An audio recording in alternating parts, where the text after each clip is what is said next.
ونستغفره ونؤمن به ونتوكل عليه ونعوذ بالله من شرور أنفسنا ومن سيئات أعمالنا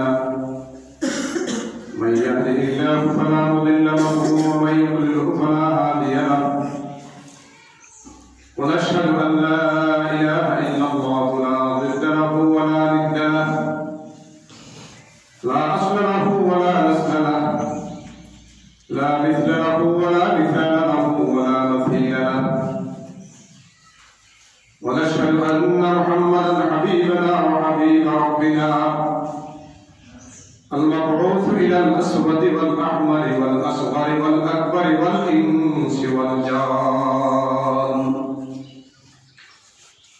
وعلى آله وأصحابه الذين هم خلاصة العرب العرباء وخير الخلائق بعد الأنبياء عليهم الصلاة والسلام. أما بعد فأعوذ بالله من الشيطان الرجيم. بسم الله الرحمن الرحيم. يا أيها الذين آمنوا اتقوا الله ولتنظر نفس ما قدمت لغد واتقوا الله إن الله خبير بما تعملون. وعن ابن عباس رضي الله تعالى عنهما قال: كنت خلف النبي صلى الله عليه وسلم فقال: يا غلام إني أعلمك كلمات احفظ الله يحفظك احفظ الله تجده تجاهك أو كما قال رسول الله صلى الله عليه وسلم. اللهم صل على محمد وعلى آل محمد كما صليت على إبراهيم وعلى آل إبراهيم إنك حميد مجيد. اللهم بارك على محمد وعلى آل محمد كما باركت على إبراهيم وعلى آل إبراهيم إنك حميد مجيد.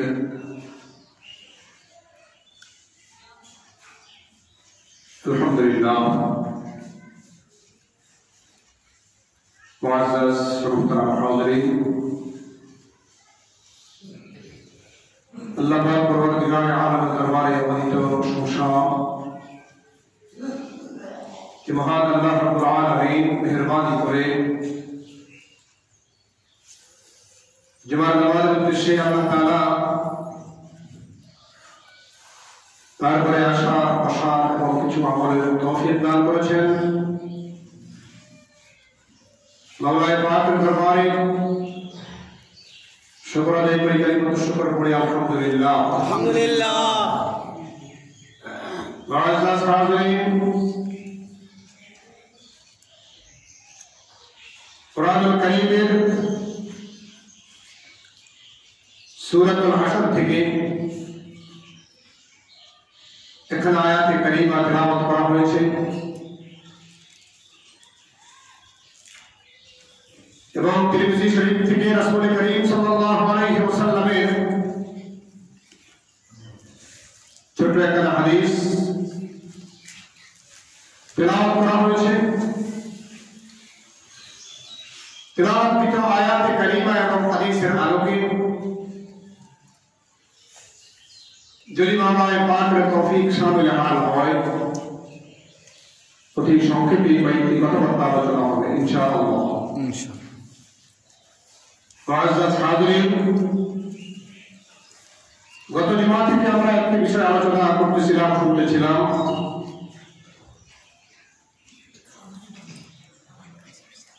আল্লাহ রাব্বুল আলামিন কালামে পাকে ইরশাদ করেন: ইয়া আইয়ুহাল্লাযীনা আমানু তাকুল্লাহ, হে ঈমানদারেরা তোমরা আল্লাহকে ভয় করো। ईमानदारদেরকে লক্ষ্য করে আল্লাহ রাব্বুল আলামিন ইরশাদ করতে বলতেছেন, হে ঈমানদারেরা, ইত্তাকুল্লাহ, তোমরা আল্লাহকে ভয় করো। ওয়ালতানজুর নাফসুম মা কদ্দামাত লিগাদ। আল্লাহ তাআলা বলেন, প্রত্যেকটি মানুষ, প্রত্যেকটি নাফস তারা যেন চিন্তা করে, তারা যেন লক্ষ্য করে একথা যে আগামী দিনের জন্য সে কি পুঁজি, কি সঞ্চয় করেছে, কি জমা করেছে আগামী দিনের জন্য। অর্থাৎ মৃত্যু পরবর্তী যে বিশাল জীবন তার সামনে, যে জীবনের শুরু আছে শেষ নাই, যে হায়াতের শুরু আছে শেষ নাই, যে হায়াত সম্পর্কে রাসূল করিম সাল্লাল্লাহু আলাইহি ওয়াসাল্লাম ইরশাদ করেন যে আখিরাতের হায়াত দুনিয়ার হায়াতের তুলনায় কিরকম, বা দুনিয়ার হায়াতের তুলনায় আখিরাতের হায়াতের তুলনা কেমন। এক হাদিসে রাসূল করিম সাল্লাল্লাহু আলাইহি ওয়াসাল্লাম ইরশাদ করেন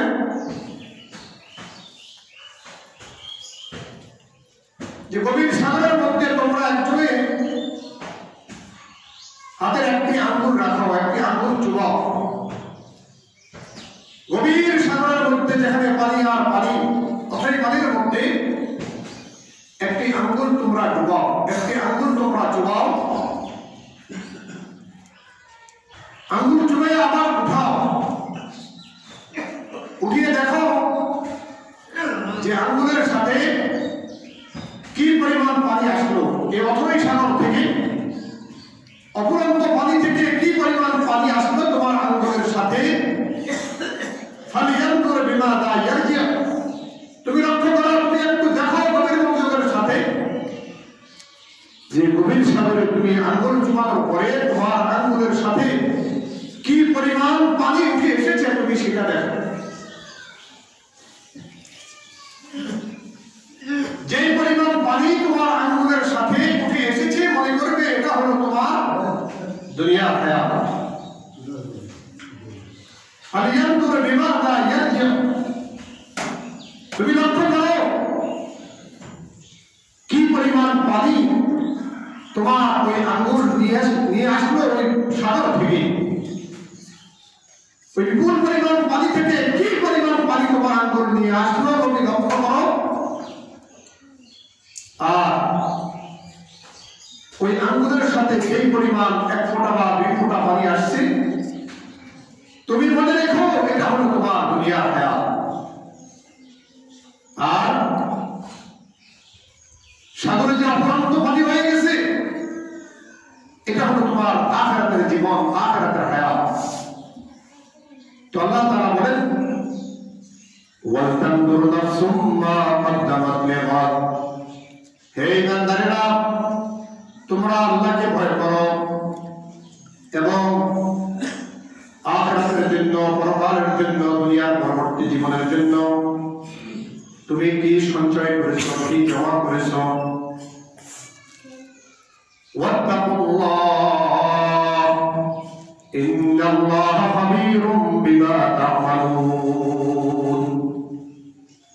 এবং আল্লাহকে ভয় করো, আল্লাহকে ভয় করো এই ব্যাপারে যে আল্লাহ তাআলা খাবীরুম বিমা তা'মালুন। তুমি যা করছো, তুমি যা কিছু করতেছো, আল্লাহ তাআলা সব কিছুর খবর রাখেন।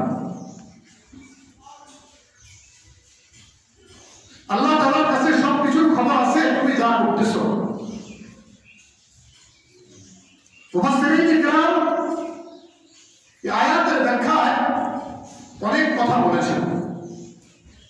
প্রথমে আল্লাহ তাআলা বলেছেন, ইয়া আইয়ুহাল্লাযীনা আমানুত্তাকুল্লাহ। হে ঈমানদাররা, তোমরা আল্লাহকে ভয় করো, আল্লাহকে ভয় করো। পরে আবার আল্লাহ তাআলা বলছেন, ওয়াত্তাকুল্লাহ ইন্নাল্লাহা খাবীরুম বিমা তা'মালুন। আয়াতের প্রথম অংশে আল্লাহ তাআলা বলতেছেন, হে ঈমানদারেরা, আল্লাহকে ভয় করো এবং মৃত্যু পরবর্তী জীবনের জন্য, অর্থাৎ আখিরাতের জন্য তুমি সামান ইখতিয়ার করো, আসবাব তৈরি করো, মৃত্যুর পরবর্তী জীবনের জন্য তুমি প্রস্তুতি নাও। মৃত্যুর পরবর্তী জীবনের জন্য তুমি সঞ্চয় করো। আর আয়াতের দ্বিতীয় অংশে আল্লাহ তাআলা বলেন আত্তাকুল্লাহ, আল্লাহকে ভয় করো। মৃত্যুর পরবর্তী জীবনের জন্য যে তুমি সঞ্চয় করবে, কি জিনিস সঞ্চয় করবে? তুমি ভালো জিনিস সঞ্চয় করতেছ না খারাপ বস্তু সঞ্চয় করতেছ? আল্লাহ তাআলা এই বিষয়ে খুব ভালোভাবেই অবগত আছে। মৃত্যুর পরবর্তী জীবনের জন্য আমরা কে কিভাবে প্রস্তুতি নিতেছি একটু হিসাব করি, একটু চিন্তা করি, ফিকির করি যে মৃত্যুর পরবর্তী যে জীবন, বিশাল জীবন, যে জীবনের শুরু আছে শেষ নাই, ওই জীবনের জন্য আমি কিভাবে প্রস্তুতি নিতেছি। দুনিয়াতে আসল নকল মানুষ ধরে ফেলে, কোন জিনিস ভালো কোন জিনিস নকল, কোনটা আসল কোনটা নকল, দুনিয়া পাল্লায় ধরা পড়ে যায়, দুনিয়ার পাল্লাতে ধরা পড়ে যায় কোনটা ভালো কোনটা খারাপ। দুনিয়াতে আমরা যাচ পড়তাল করতে পারি, বাছাই করতে পারি কোনটা ভালো করছি কোনটা খারাপ করছি। ঠিক আখিরাতের জন্য, পরবর্তী মৃত্যু পরবর্তী জীবনের জন্য আমি যেটা পাঠাইছি, আমি যেটা রাখতেছি মৃত্যুর পরবর্তী জীবনের জন্য, সেটা কি আসল না নকল, ওই বিষয়টাও আমাকে জানতে হবে, বুঝতে হবে। আজকে দুনিয়ার সম্পদকে তো আমি মনে করতেছি এটা আমার। ইয়াকুল ইবনে আদম মালি মালি ওয়া হাল লাকা ইয়া ইবনে আদম মিন মালিকা ইল্লা মা আকালতা ফাআফনাইতা আও লাবিস্তা ফাআবলাইতা আও তাসাদ্দাকতা ফাআফাইতা। সহিহ মুসলিম শরীফের হাদিসে রাসূল করিম সাল্লাল্লাহু আলাইহি ওয়াসাল্লাম ইরশাদ করেন, আদম সন্তান বলে এটা আমার ধন, এটা আমার সম্পদ, এটা আমার মাল, এটা আমার জমি, এটা আমার জায়গা, এটা আমার বাড়ি। আদম সন্তান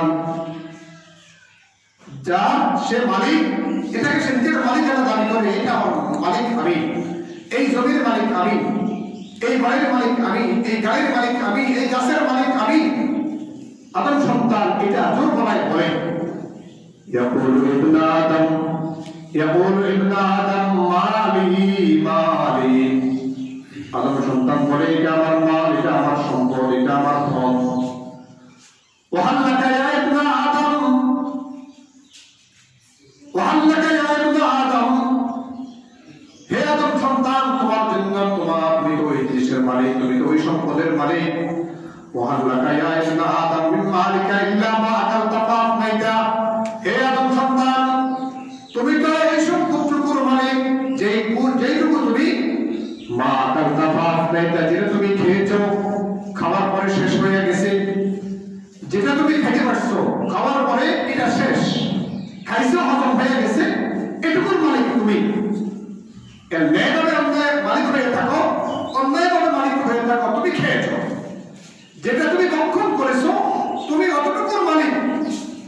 ইল্লা মা আকালতা ফাআফনাইতা, যেটা তুমি ভক্ষণ করেছো, ভক্ষণ করে শেষ করে দিয়েছো, এটার মালিক তুমি। আও লাবিস্তা ফাআবলাইতা, অথবা যেটা তুমি পরিধান করেছো, যেটা তুমি পরিধান করছো, তোমার কাপড়, আয় করা যে পথেই হোক, ন্যায়ভাবে হোক অন্যায়ভাবে হোক, সেটা তো দেখবে, মাওলার পাক দেখবে, কিন্তু তুমি যেটা পরিধান করছো, আও লাবিস্তা ফাআবলাইতা, যেটা তুমি পরিধান করেছো, এটা তুমি মালিক। পরিধান করার পরে সেটা পুরান হয়ে গেছে, পরিধান করতে করতে একদিন সে কাপড় পুরান হয়ে গেছে, এটার মালিক তুমি। আও তাসাদ্দাকতা ফাআফাইতা, আর যেটা তুমি সদকা করেছো, যেটা তুমি দান করেছো, যেই সম্পদ মালের যে অংশটুকু তুমি দান করছো, তুমি অতটুকুর মালিক। আও তাসাদ্দাকতা ফাআফাইতা, যেটা তুমি সদকা করেছো, দান করেছো, এটা তুমি তোমার জন্য বাকি রাখলে, এটা তুমি তোমার জন্য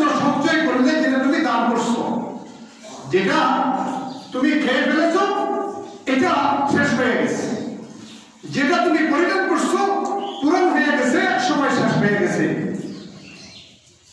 আর যেটা তুমি দান সদকার মাধ্যমে আল্লাহর রাস্তায় খরচ করেছো এটা তুমি তোমার জন্য রেখে দিলা। যেটা তুমি সদকা করেছো এটা তুমি তোমার জন্য বাকি রাখলে। তো আল্লাহ তাআলা বলেন, হে আদম সন্তান, তুমি একটু লক্ষ্য করো মৃত্যুর পরবর্তী জীবনের জন্য তুমি কি সঞ্চয় করলে। মৃত্যুর পরবর্তী যে বিশাল জীবন তোমার সামনে, যেই জীবনের শুরু আছে, যেই জিন্দেগির শুরু আছে আর শেষ নাই, ওই জিন্দেগির জন্য তুমি কি করলে একটু চিন্তা করো। ওয়াত্তাকুল্লাহ ইন্নাল্লাহা খাবীরুম বিমা তা'মালুন। আল্লাহ তাআলা খবর রাখেন মৃত্যুর পরবর্তী জীবনের জন্য তুমি যে সঞ্চয় করতেছো, তুমি যে রাখতেছো, এটা কি আসল না নকল আল্লাহ ভালো করে জানেন। তুমি যে সম্পদের পাহাড় করেছো, তুমি যে সম্পদের পাহাড় দুনিয়াতে রেখে গেলে,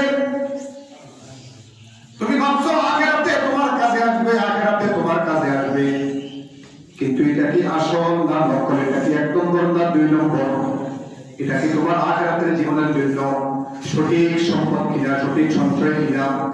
ওয়ালতানজুর নাফসুম মা কদ্দামাত লিগাদ ওয়াত্তাকুল্লাহ ইন্নাল্লাহা খাবীরুম বিমা তা'মালুন। তাহলে হিসাব, মুহাসাবাতুন নাফস, মুহাসাবাতুন নাফস যাকে বলে, নিজের নফসের মুহাসাবা করে, নিজের হিসাব নিজে একটু কষি হিসাব করে। গত যুগে আলোচনা করা হয়েছিল, নতুন বছর আসছে আমাদের কাছে, যে পুরাতন বছরের সব ভুলে গিয়ে নতুন বছর আসছে যখন, পুরান বছরের একটু হিসাব নিকাশ আমাকে করা দরকার, যে আমি গত বছর এক বছরে কি করলাম। ইমানদার বিচক্ষণ মুমিন তো সে যে চিন্তা করে যে আমার একটা বছর হায়াত চলে গেল, হায়াতের একটা বছর আমার চলে গেল, খতম হয়ে গেল। হায়াতের যে একটা বছর চলে গেল, এটা কি যোগ হইল না বিয়োগ হইল? কি বলে? বিয়োগ হয়ে গেছে।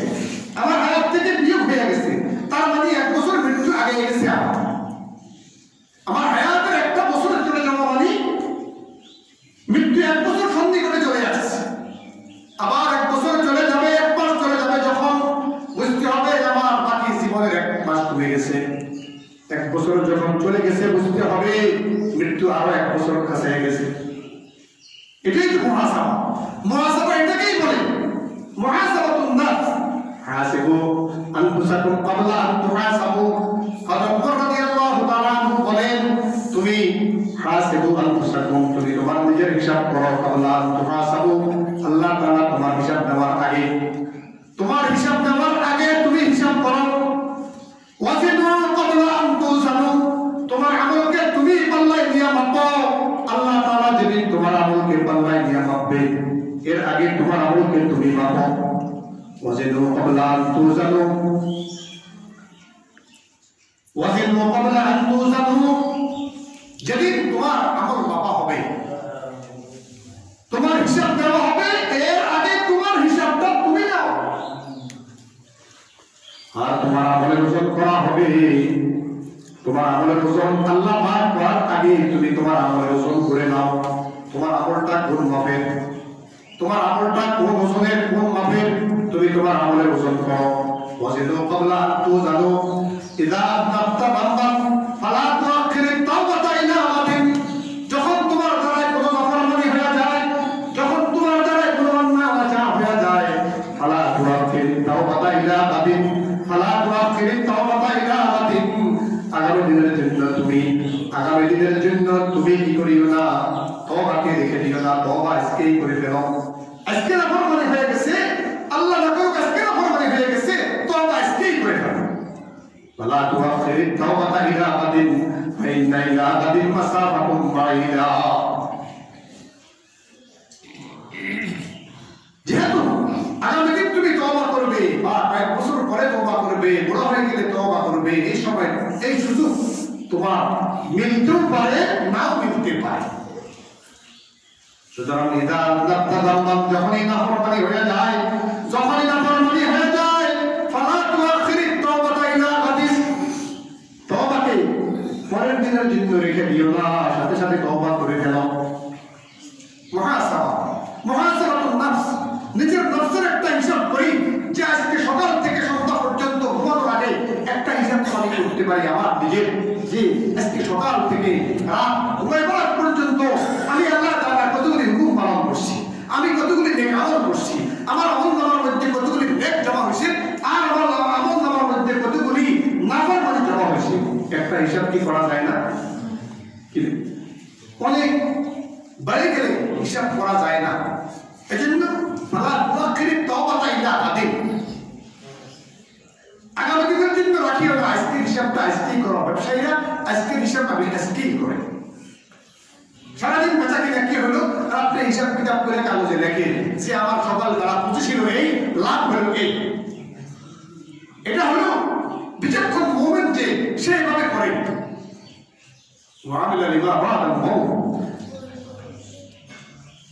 মৃত্যু পরবর্তী জীবনের জন্য সে সঞ্চয় করে।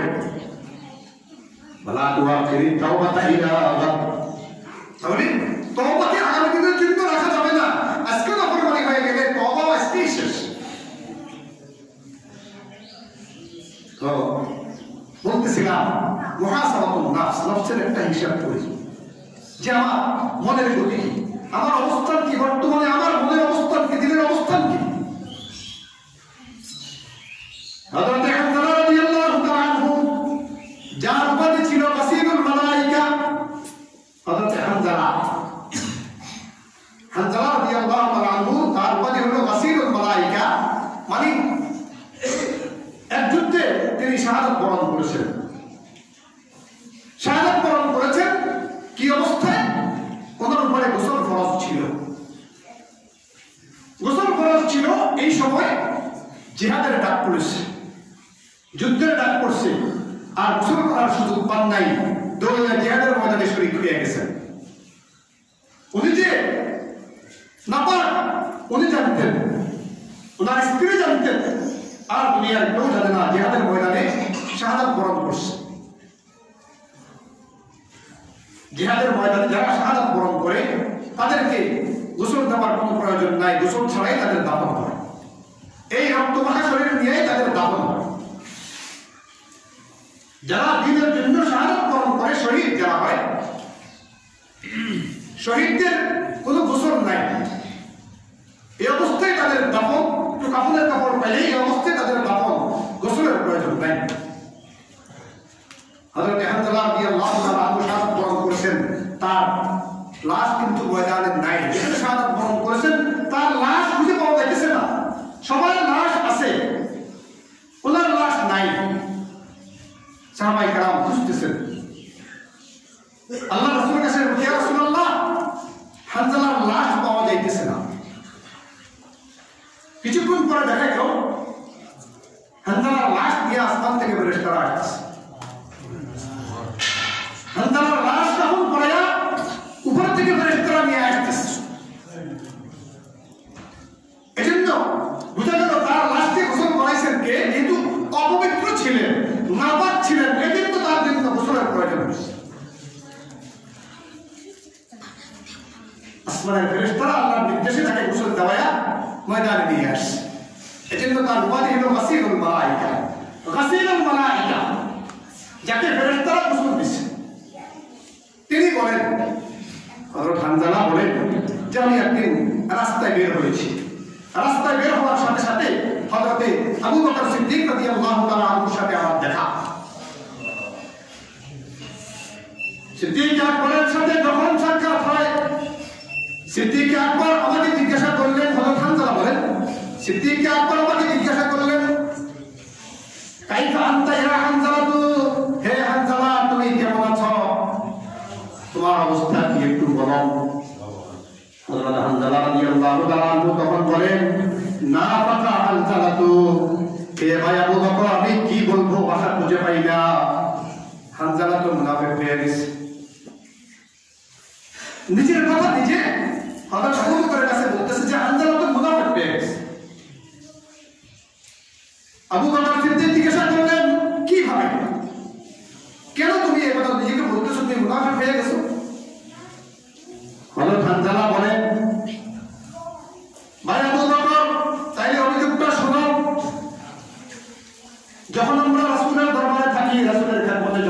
রাসূল যখন ওয়াজ করে, রাসূল যখন আমাদেরকে ওয়াজ নসিহত করে, উপদেশ দেয়, কোরআনের কথা বলে, রাসূল যখন তার হাদিস আমাদের সামনে পেশ করে, তখন আমাদের অবস্থা এমন হয় যে মনে হয় যেন জান্নাত নিজ চোখে দেখি, জাহান্নাম নিজ চোখে দেখি।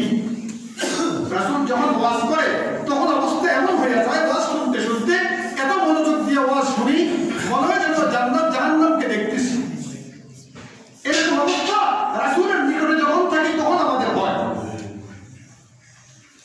নিজের অভিযোগ পেশ করতেছে হযরত আবু বকরের কাছে, যে যখন রাসূলুল্লাহ বলেন যখন শুনি, ওয়াজ যখন শুনি, তখন এরকম লাগে মনে হয় বেহেশতকে দেখতেছি, জাহান্নামকে দেখতেছি।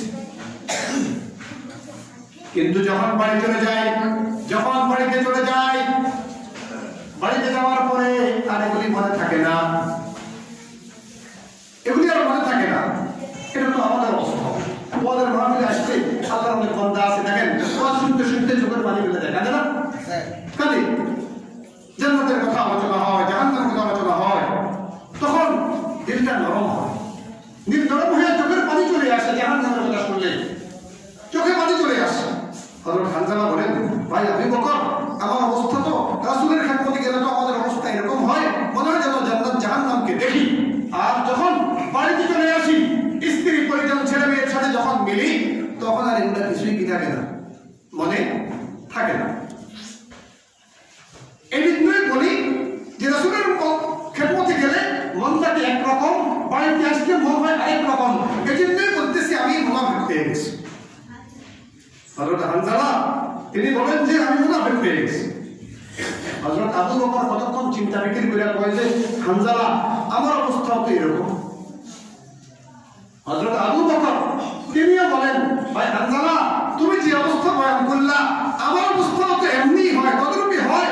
যখন আমি বাড়িতে চলে যাই, বাড়িতে গেলে যখন ছেলে মেয়ের সাথে যখন মিশি, স্ত্রীর সাথে যখন মিশি, তখন তো আমার অবস্থা এরকমই হয়, মনে আর ওই জান্নাত জাহান্নামের কথা থাকে না। এখন দুজন যুক্তি করলো, দুজন পরামর্শ করলো, এটার একটা সমাধান হওয়া দরকার। দুজন পরামর্শ করে চলে গেলেন রাসূল করিম সাল্লাল্লাহু আলাইহি ওয়াসাল্লামের দরবারে, যে বলতেছে, ইয়া রাসূলুল্লাহ, দুজনের অভিযোগ একই অভিযোগ। ইয়া রাসূলুল্লাহ, আমরা দুজন তো মুনাফিক হয়ে গেছি।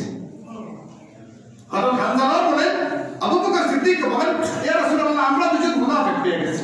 রাসূল জিজ্ঞাসা করলেন, কেমন তোমরা মুনাফিক হইলা কেমনে?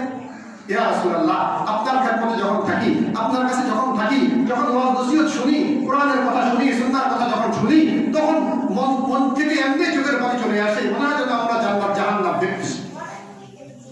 কিন্তু এখান থেকে চলে গেলে আর অবস্থা এরকম থাকে না। এই জন্যই মনে করতেছি আমাদের অন্তরের মধ্যে মুনাফিকি আছে।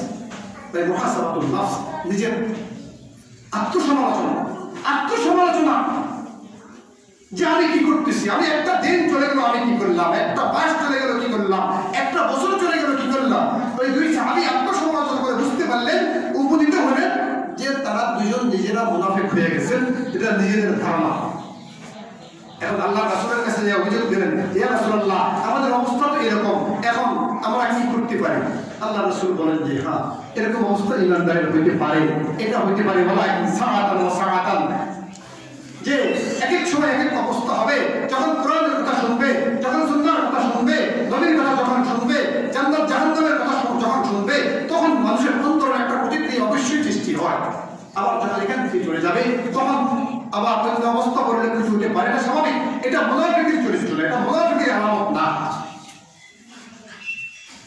কারণ লাউ আন্নাকুম তাদুমুনা, আল্লাহ রাসূল দুজনকে উপদেশ দিতেছেন, যদি তোমাদের অবস্থা এরকম হইতো, যদি সার্বক্ষণিক 24 ঘন্টা যদি তোমাদের অবস্থা এরকম হইতো যে তোমরা জান্নাত জাহান্নামকে দেখতেছো, 24 ঘন্টা যদি তোমাদের মধ্যে এই অবস্থা পরিলক্ষিত হইতো, লাসাফাহাতুমুল মালাইকা, তাইলে তো রাস্তা দিয়ে হাঁটতে তোমাদের সাথে ফেরেশতারা মুসাফা করতো, করমর্দন করতো, ফেরেশতারা মুসাফা করতো তোমাদের সাথে। ওয়ালাকিন সাআতান, হে হানজালা, হে আবু বকর, হ্যাঁ কোন সময় এরকম হইতে পারে, আল্লাহ কোরআনের কথা যখন শুনে, সুন্নাহর কথা যখন শুনে, জান্নাত জাহান্নামের কথা যখন শুনে, তখন অন্তরের মধ্যে এরকম একটু নম্রতা, নরমিয়ত, এটা আশা, এটা স্বাভাবিক, এটা আসে। আবার যখন আহলে বাইতের সাথে যখন মিলে, দুনিয়া দুনিয়া নিয়ে যখন ব্যস্ত হয়ে যায় তখন এগুলো আর মনে থাকে না। এটা কিন্তু মুনাফিকের লক্ষণ নয়। মুহাসাবাতুন নফস, আমরা আত্মসমালোচনা, নিজের নফসের একটু হিসাব করি। আল্লাহ তাআলা বলতেছেন, হে ঈমানদারেরা, হে ঈমানদারেরা, ইত্তাকুল্লাহ, তোমরা আল্লাহকে ভয় করো, ওয়াল তানজুর নাফসুম মা কদ্দামাত লিগাদ, এবং প্রত্যেকটি নফস, প্রত্যেকটি মানুষ সে যেন একটু মুহাসাবাতুন নফস করে, আত্মসমালোচনা করে যে মৃত্যুর পরবর্তী জীবনের জন্য সে কি সঞ্চয় করলো, কি জমা করলো। কি ভাই, মৃত্যুর পরে একটা জীবন আছে না নাই? ঘুম গেলে মনোযোগ দিয়ে ঘুম যেতেছে, মনোযোগ দিয়ে ঘুমগুলো তো কথা বুঝে আসবো। কি বলেন? এই ঘুম যাওয়ার মধ্যে ওজন চলে যেতে পারে, একটু খেয়াল করে সাই ঘুমটো দেয় না উচিত। আল্লাহ তাআলা বলতেছেন প্রত্যেকটি মানুষ যেন একটু হিসাব করে, চিন্তা করে মৃত্যুর পরবর্তী জীবনের জন্য তার সঞ্চয় কি।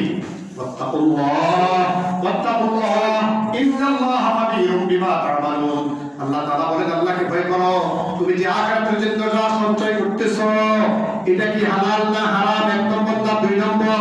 তোমার সঞ্চিত যে বস্তুগুলি, তোমার সঞ্চিত আখিরাতের জন্য, মৃত্যুর পরবর্তী জীবনের জন্য যা সঞ্চয় করছো এটা কি 1 নম্বর না 2 নম্বর? আল্লাহ তাআলা জানেন না জানেন না? আল্লাহকে ভয় করো, ইন্নাল্লাহা খাবীরুম বিমা তা'মালুন। আল্লাহ তাআলা খবর রাখেন তুমি যা আমল করতেছো, মৃত্যুর পরবর্তী জীবনের জন্য যা জমা করতেছো, তুমি মনে করো এটা কি ভালো না খারাপ, আল্লাহ তাআলা ভালো করেই জানেন। মুহাসাবাতুন নাফস, নফসের মুহাসাবাতুন, হাসিবু ক্বাবলা আনফুসাকুম ক্বাবলা আন তুহাসাবু। ভাই, আল্লাহ তাআলা হিসাব দিবেন। আল্লাহ তাআলা হিসাব দেওয়ার আগে নিজের হিসাব আমি নিজে করে নিই। হযরত ইবনে আব্বাস রাদিয়াল্লাহু তাআলা আনহুমা তিনি বলেন, হযরত আব্দুল্লাহ ইবনে আব্বাস রাসূল করিম সাল্লাল্লাহু আলাইহি ওয়াসাল্লামের চাচাতো ভাই আব্দুল্লাহ আব্বাসের ছেলে, তিনি বলেন যে আমি একদা রাসূল করিম সাল্লাল্লাহু আলাইহি ওয়াসাল্লামের সাথে রাস্তায় চলতেছিলাম। কুনতু খালফান নবী সাল্লাল্লাহু আলাইহি ওয়াসাল্লাম ইয়াওমান, আমি একদিন রাসূল করিম সাল্লাল্লাহু আলাইহি ওয়াসাল্লামের সাথে রাস্তায় চলতেছিলাম। রাসূল আমার সামনে, আমি রাসূলের পিছনে। আল্লাহ রাসূল সাল্লাল্লাহু আলাইহি ওয়াসাল্লাম আমাকে লক্ষ্য করে বললেন, ইয়া গোলাম ইন্নী উআল্লিমুকা কালিমাতিন, আমি তোমাকে কয়েকটি বাক্য শিক্ষা দেব, আমি তোমাকে কয়েকটা আমল শিক্ষা দেব। আল্লাহ রাসূল হযরত ইবনে আব্বাসকে লক্ষ্য করে বলেন, ইন্নী উআল্লিমুকা কালিমাতিন, আমি তোমাকে কয়েকটা কথা শিক্ষা দেব। ইহফাদিল্লাহ ইহফাদিল্লাহ তাজিদহু তুজাহাকা, ইহফাদিল্লাহ ইয়াহফাদুকা, তুমি আল্লাহর হেফাজত করো, তুমি আল্লাহর হেফাজত করো। আল্লাহর হেফাজত মানে আল্লাহ তাআলা তোমার উপরে যে হুকুম আহকামগুলি দিয়েছেন তুমি এগুলির হেফাজত করো। আল্লাহর হুকুম, নামাজ কার হুকুম? নামাজ কার হুকুম? আল্লাহর হুকুম। সপ্তাহে অন্তত একদিন হলো কার হুকুম? হুকুমটা কার? যাদের জন্য সপ্তাহে একদিন, আর যাদের জন্য পুরো সপ্তাহ নামাজ, দৈনিক 5 ওয়াক্ত, এদের জন্য এটাও আল্লাহর কি হুকুম। এর মাঝিল্লাহ আল্লাহ তাআলা বলেন, তোমরা, আল্লাহ রাসূল বলতেছেন, হে ইবনে আব্বাস, তুমি আল্লাহর হকের হেফাজত করো। আল্লাহর যে সমস্ত হকগুলি তোমার উপরে আছে, আল্লাহ তাআলা তোমাকে যে সমস্ত দায়িত্বগুলি দিয়েছেন, তুমি এগুলির হেফাজত করো। ইয়াহফাদুকা, আল্লাহ তোমার হেফাজতের দায়িত্ব নিয়ে নিয়েছে। সুবহানাল্লাহ, সুবহানাল্লাহ, আলহামদুলিল্লাহ। কিছু বলেন, তুমি আল্লাহর হকের হেফাজত করো, আল্লাহ তোমার হেফাজত করবে। এরপরে কি বলেন? ইহফাজিল্লাহ তাজিদহু তুজাহাকা, তুমি আল্লাহর হকের হেফাজত করো, তুমি আল্লাহকে সর্বদা তোমার সামনেই পাবে। তুমি আল্লাহকে সর্বদা, অর্থাৎ আল্লাহর রহমত সর্বদা তোমার সামনেই থাকবে তুমি যদি আল্লাহর হকের হেফাজত করো। আল্লাহর হকের হেফাজত করি কিনা, একটু মুহাসাবাতুন নফস, আত্মসমালোচনা করছি কিনা, যে আমি আল্লাহর কাছে অনেক কিছু চাই, আমি কি আল্লাহর কাছে এগুলি পাওয়ার যোগ্য কিনা, আমি নিজেকে আল্লাহর কাছে ওগুলি পাওয়ার যোগ্য করে তৈরি করেছি কিনা। আল্লাহ আমারে এটা দেয় না, আল্লাহ আমারে ওইটা দেয় না, আল্লাহ আমারে দেয় না, আল্লাহ আমারে দেয় না। আরে আল্লাহ দেওয়ার জন্য, আল্লাহ তো সর্বদা দেওয়ার জন্য প্রস্তুত, কিন্তু আমি পাওয়ার জন্য মানসিকভাবে প্রস্তুত কিনা, আমি পাওয়ার যোগ্য কিনা, আমি পাওয়ার যোগ্য কিনা। পাওয়ার জন্য যা করার দরকার আমি তা করেছি কিনা। ইহফাজিল্লাহ ইয়াহফাজুকা, আল্লাহ রাসূল বলেন ইহফাজিল্লাহ ইয়াহফাজুকা, তুমি আল্লাহর হকের ইবাদত করো, আল্লাহ তোমার ইবাদত করবে। আল্লাহর হকের ইবাদত, আল্লাহর হক কি ভাই? এই কপাল ঝুঁকবে কার কাছে? এই কপাল কার কাছে ঝুঁকবে? কার সামনে ঝুঁকবে এই কপাল? আল্লাহ। মসজিদে মানুষ কয়জন আছে? এই মানুষগুলো যদি কথার জবাব দেয় আওয়াজটা একটু বড় হয় না? এই কপাল ঝুঁকবে কার কাছে? কবর বলার সামনে, কোন ছবির সামনে, মূর্তির সামনে, কার সামনে না। ইহফাজিল্লাহ, আল্লাহর হকের ইবাদত করো। আল্লাহর হক এটা একমাত্র আল্লাহ পাবে, আল্লাহ, আর কেউ পাবে না। আমার এই সন্তান হক একমাত্র আল্লাহর সামনে, দুনিয়ার কেউ আমার এই সন্তান হক পাবে না। এই মাথা দুনিয়ার কার কাছে ঝুঁকবে না। এই জন্য আল্লাহ রাসূল বলেন ইহফাজিল্লাহ, তুমি আল্লাহর হকের হেফাজত করো। আল্লাহর হকগুলি দেখো, আল্লাহর হক কোনটা। আল্লাহর হকের হেফাজত করো, আল্লাহ তোমার হেফাজত করবে, আল্লাহ তোমার দুনিয়ার হেফাজত করবে। ইহফাজিল্লাহ তাজিদহু তুজাহাকা, তুমি আল্লাহর হকের হেফাজত করো, আল্লাহকে সর্বদা তোমার সামনেই তুমি পাবে। কি ভাই? আল্লাহর হক আদায় করে দিলে আল্লাহকে সামনে পাবো। অর্থ কি? আল্লাহর রহমত সবসময় আমার সামনে থাকবে, আল্লাহর রহমত সবসময় আমার সাথেই থাকবে যদি আমি আল্লাহর হকের হেফাজত করে দিই। একটু মুহাসাবাত নফস করি তো, একটু চিন্তা করি তো, আত্মসমালোচনা করি, আমি কি আল্লাহর হকগুলি আদায় করতেছি কিনা। আল্লাহর কাছে পাওয়ার জন্য দাবি না, আল্লাহর কাছে সব পাওয়ার জন্য আমি আশাবাদী। কি বলেন? আল্লাহর কাছে সব পাওয়ার জন্য আশাবাদী, জান্নাতুল ফিরদাউসের আশা করি। ইমানদারদেরকে আল্লাহ রাসূল শিখাইছেন আল্লাহর কাছে যখন চাইবা জান্নাতুল ফিরদাউস চাইবা, কিন্তু ফিরদাউস চাইবার মতো সে আমল কি আমার কাছে আছে? ফিরদাউস তো হলো বেহেশতের, সব বেহেশতের সর্দার হলো ফিরদাউস। রাসূল বলেন যে আল্লাহর কাছে চাইবা বড়টা, আরে অন্তত ছোটটা হলেও তো কি করবো না দিবে। তাহলে বড় কিছু আশা করতেছি আল্লাহর কাছে, কিন্তু আল্লাহর হক একটাও আমি আদায় করি না। আল্লাহর কোনো হক আমার সামনে নাই, কিন্তু আশা করতেছি অনেক কিছু। ইহফাজিল্লাহ ইয়াহফাজুকা, আল্লাহ রাসূল বলেন তুমি আল্লাহর হকের হেফাজত করো, আল্লাহ তোমার হেফাজত করবে। ইহফাজিল্লাহ তাজিদহু তুজাহাকা, ইহফাজিল্লাহ তাজিদহু তুজাহাকা, তুমি আল্লাহর হকের হেফাজত করো, আল্লাহর হকের হেফাজত। আল্লাহ যে হকগুলি তোমার কাছে পাওনা তুমি এগুলির হেফাজত করো, আল্লাহ তার পাওনা তোমার যে পাওনা আল্লাহ তোমাকে দিয়ে দেবে। তাজিদহু তুজাহাকা, তুমি সর্বদা আল্লাহর রহমতকে তোমার সামনে পাবে। তাহলে একটু মুহাসাবাতুন নাফস, আত্মসমালোচনা, আত্মসমালোচনা যে আমি যা করতেছি কোনটা বৈধ কোনটা অবৈধ, আমি যা করতেছি কোনটা ভালো কোনটা খারাপ, আমি যা করতেছি আমার জীবনের গতি কোন দিকে, আর আমি যাইব কোন দিকে, আমি চাইতেছি কি পাইব কি, করতেছি কি। লাগাইতেছি আমি কাঁটাওয়ালা গাছ, লাগাইতেছি আমি কাঁটাওয়ালা গাছ, আর আশা করতেছি বলবি আম খাবো। কি ভাই সম্ভব? সম্ভব? সম্ভব না। এই জন্য একটু মুহাসাবা করি, অন্তরে জিজ্ঞাসা করি যে আমার গতি কি, আমি কি চাইতেছি পাইব কি, করতেছি কি, কি পাওয়ার আশা করি। আল্লাহ তাআলা বুঝার তৌফিক দান করে, আল্লাহ তাআলা সকলকে বুঝার তৌফিক দান করে, আমলের তৌফিক দান করে। দৈনিক প্রত্যেক দিন অন্তত রাত্রে শোয়ার সময় একদিন মুহাসাবাত, প্রতিদিন মুহাসাবাতুন নাফস করি, আজকে আত্মসমালোচনা করি, আজকে শোয়ার আগে একটু চিন্তা করি যে আজকে সারাদিন সকাল থেকে সন্ধ্যা পর্যন্ত আল্লাহর কতগুলি নাফরমানি করছি, আল্লাহর কতগুলি হুকুমকে আমি জলাঞ্জলি দিয়ে দিচ্ছি, এরপরে কতগুলি নেক আমল করছি, এগুলি তো আমার চোখের সামনে ভাসবে। যখন নামাজ পড়তেছি ভালো লাগতেছে, রোজা রাখছি ভালো লাগতেছে, তাসবিহ তাহলিল আদায় করছি ভালো লাগতেছে। হ্যাঁ, এটা তো ইমানদারের লক্ষণ। ইমানদার অবস্থা কি হয়?